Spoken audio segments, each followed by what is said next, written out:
In 1971, the map of South Asia was literally redrawn in blood and fire. It was a year that saw a brutal civil war and a lightning-fast international conflict give rise to a brand new country, Bangladesh. So let's get right into this incredible, pivotal moment in history. Okay, picture this. It's December 3rd, 1971. For months, a horrific civil war has been tearing East Pakistan apart. A revolution is in full swing. A new nation has even declared its independence. But tonight, everything is about to change. This conflict is about to explode way beyond its own borders. The code name was Operation Genghis Khan. Out of the darkness, Pakistani jets scream across the border. Their target? 11 different Indian airfields. It was a massive preemptive strike meant to cripple the Indian Air Force before it could even get off the ground. But it didn't work. And in that moment, with bombs falling on Indian soil, India was officially at war. So how on earth did we get here, right? How does one nation's internal struggle pull its neighbor into a full-blown war? A war, by the way, that would be over in just 13 days, but would change the face of South Asia forever. Well, to understand that, we've got to go back, way back. The real story of this war actually begins decades earlier, with a 1947 partition of British India.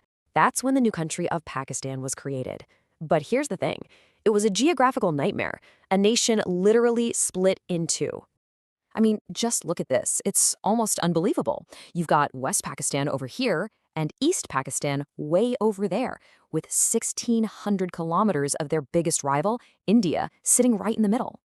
But the divisions went so much deeper than just distance.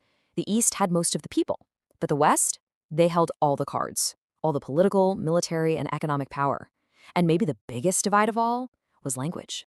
Can you imagine, just 1 year after independence, Pakistan's founder, Muhammad Ali Jinnah, makes this declaration?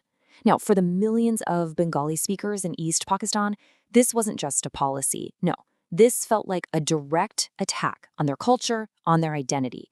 And it lit a fuse.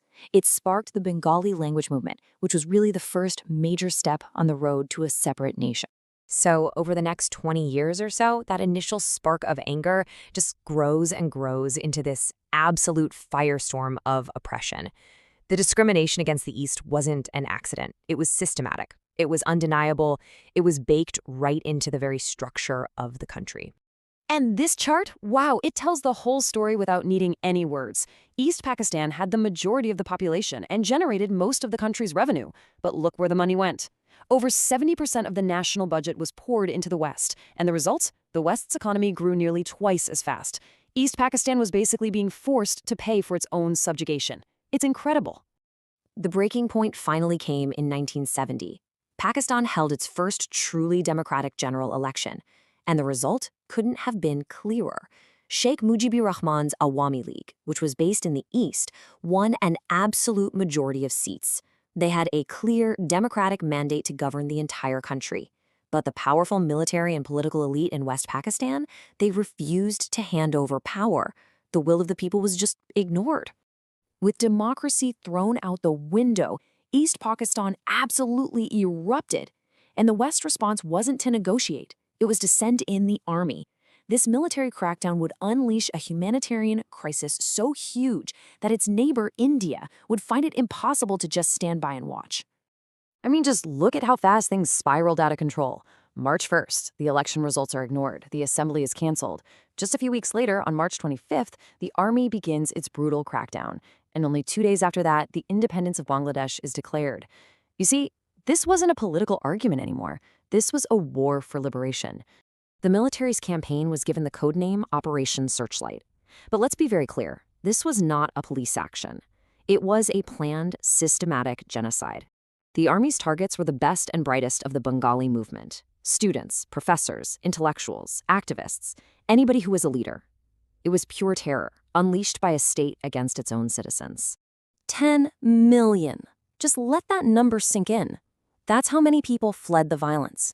10 million terrified men, women, and children poured across the border into India. Think about that. Suddenly, India was facing one of the largest refugee crises in human history. This wasn't someone else's problem anymore. It was a massive humanitarian and economic emergency right on its doorstep. So India's Prime Minister Indira Gandhi was in an impossible position. She came up with a two-part strategy. First, India would give shelter, training, and weapons to the Bengali freedom fighters, the Mukti Bahini.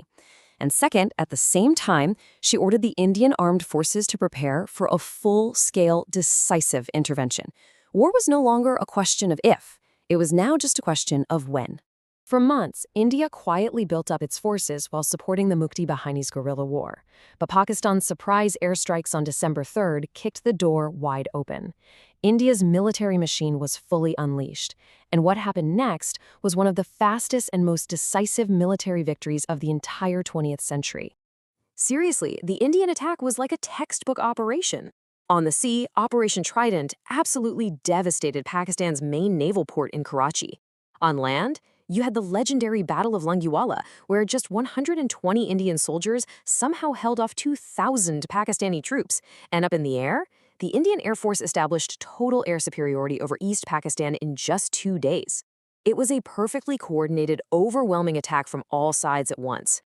And this thing went global, fast. Pakistan's allies, the US and the UK, actually sent warships steaming towards the Bay of Bengal as a show of force against India, but India had a huge ace up its sleeve, a treaty with the Soviet Union. The Soviets blocked any action against India at the UN, and more importantly, they sent their own nuclear-armed fleet to basically stare down the American and British ships. The subcontinent had become a chessboard in a very, very tense Cold War standoff. With the Indian Navy blocking the sea and the Indian Army and Mukti Bahini closing in on all sides, the Pakistani forces in the east were completely trapped. Inside the capital city of Dhaka, a staggering 93,000 soldiers were surrounded, with absolutely no way out. And so, on December 16th, just 13 days after Pakistan started the war, the Pakistani commander, Lieutenant General Niazi, sat down in Dhaka and signed the formal instrument of surrender. It was the largest military surrender of soldiers anywhere on the planet since the end of World War II. The war was over. That surrender wasn't just the end of a war, though. It was the beginning of a country. The political map of South Asia had been changed forever. All the final details were sorted out the next year, with something called the Shimla Agreement. It was a really important peace treaty. India agreed to return all 93,000 prisoners of war, along with all the territory it had captured. And in return, Pakistan officially recognized the independence of the new nation of Bangladesh. But we have to remember the cost of this new freedom. The numbers are almost impossible to comprehend. During the 9-month Liberation War, it's estimated that up to 3 million people were killed. As many as 400,000 women were subjected to horrific violence, and of course, 10 million people were turned into refugees. The birth of Bangladesh came from an ocean of pain and sacrifice. And with independence finally won, the nation's founding father, Sheikh Mujibur Rahman, was released from his prison cell in West Pakistan. He flew home to a massive hero's welcome and became the first president of the very nation he had fought so hard to create, a free and independent Bangladesh. You know, when you look back, the 1971 war was about so much more than land. It was a war about language, about culture, about the right to have your voice heard. It's this powerful and very stark reminder that you can't just extinguish a people's desire to exist. And that really leaves us with a big question for today, doesn't it? As we see these conflicts over identity and justice still happening all over the world, what lessons should we be taking from the bloody, painful, yet ultimately triumphant birth of Bangladesh?